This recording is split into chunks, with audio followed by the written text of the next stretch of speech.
It was a typical Wednesday evening for John when the darkness began to seep into his home.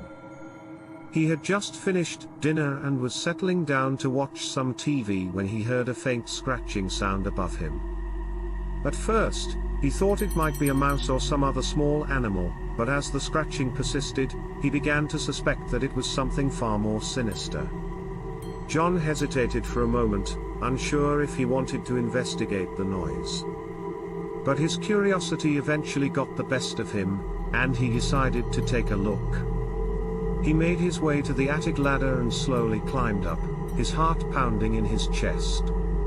When he reached the top of the ladder, he found that the attic was empty except for a few old boxes and some cobwebs.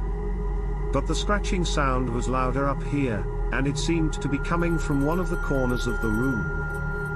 John cautiously approached the corner and peered around it, only to find a large, dark portal that seemed to be beckoning him forward with a malevolent intent. John hesitated again, unsure of what to do.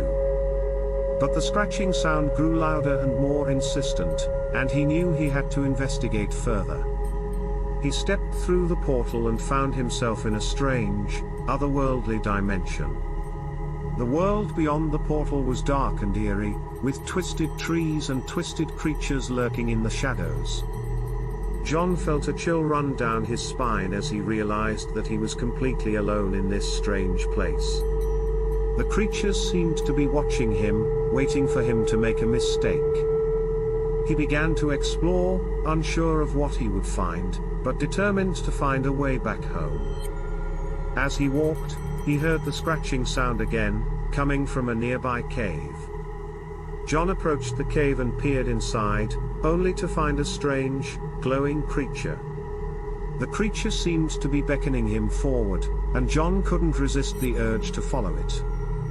John followed the creature deeper into the cave, and soon found himself standing in front of an ancient portal. The creature turned to him and spoke in a language he couldn't understand, but somehow knew what it was saying.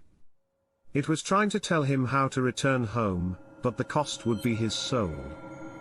John realized the creature had been leading him to this moment the entire time. Its scratching sound was a trap to lure him into the portal.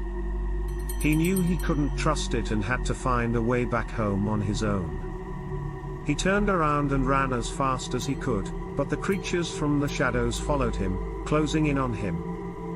He could feel their breath on his neck, and he knew it was only a matter of time before they caught him. John made it back to the portal, but it was closing fast. He threw himself through the portal, just as the creatures reached for him.